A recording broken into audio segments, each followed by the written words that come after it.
అగ్గిపెట్టి తీసుకో. అక్కయ్య స్వామి, మమ్మీ స్వామి, అగ్గిపెట్టి ఇవ్వండి. అగ్గిపెట్టి ఇవ్వండి. రోజు ఇప్పుడు చేసావు చూసావా, ఇప్పుడు నువ్వు నీ చేత చేయాలి. ఫస్ట్ రోజు ఈ నీళ్ళు మార్చుకోవాలి. ఈ నీళ్ళు మార్చుకున్న తర్వాత ఆచరణ నీళ్ళు చేసుకోవాలి. ఒకసారి చేయి కడుక్కోవాలి. 2-3 సార్లు చేతిలో నీళ్ళు పోసుకొని తాగాలి. తాగిన తర్వాత మళ్ళీ ఆచరణ నీళ్ళు చేసుకోవాలి. అప్పుడు డైరెక్ట్గా అగ్గిపుల్లతో వెలిగకూడదు. ఎప్పుడు దీపారాజు ఉంటుందని 2 కడ్డీలు తీసుకొని ఆ కడ్డీలతో దీపారాజు ఇటు ఫస్ట్ వినాయకుడు దగ్గర, తర్వాత సుబ్రహ్మణ్య స్వామి పూజ చేసినా కానీ అంతే. వినాయకుడు, సుబ్రహ్మణ్య స్వామి, లాస్ట్ చేస్తాం. ఫస్ట్ ఏంటంటే కొంచెం చేయి క్లీన్ చేసుకొని తర్వాత 3 సార్లు వేసుకొని 3 సార్లు వేసుకోవాలి. 3 చుక్కలు వేసుకొని తాగి తర్వాత మళ్ళీ మళ్ళీ హ్యాండ్ వాష్ చేసుకోవడం. క్లాత్ ఒకటి పెట్టుకో. పసుపు కుంకుమ వేస్తూ ఉంటాం కాబట్టి చేతులు తోగుతూ ఉంటుంది. పసుపులో పెట్టిన చేయి కుంకుమలో పెట్టకుండా మార్చుకోకుండా చూసుకొని చేసుకో. లేదంటేనా గ్యాస్ పొయ్యి మీద ఇవ్వమన్నా. ఇగో కడ్డీలు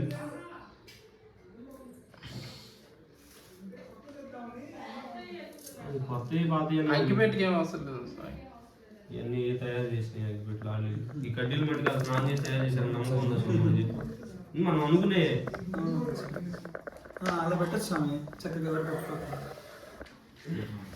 ఆ స్వామికి దేవుడు అక్కడ కూడా చేసే ఈ కడ్డీలు గుచ్చడానికి ఏదన్నా కొంచెం బియ్యం పోసి చిన్న గ్లాసులో ఎత్తే సరిపోతుంది. లేకపోతే స్టాండ్ ఉన్నా పర్వాలేదు. స్వామి బాగానే కనపడుతున్నాను నేను కానీ, లేకపోతే 0.5 ఎక్స్పెక్ట్ స్వామికి. 0.5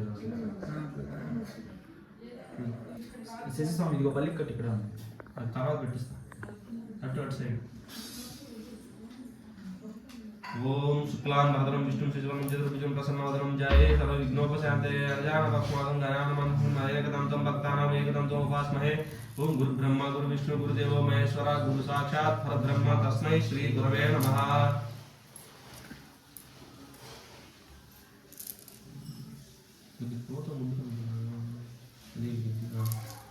పోతుంది చేస్తా గట్టిగా కాసేపు పట్టుకుంటారు. వేరే గ్లాస్ లేదా? లేదా కూర్చో లేవా మన ఇంట్లో?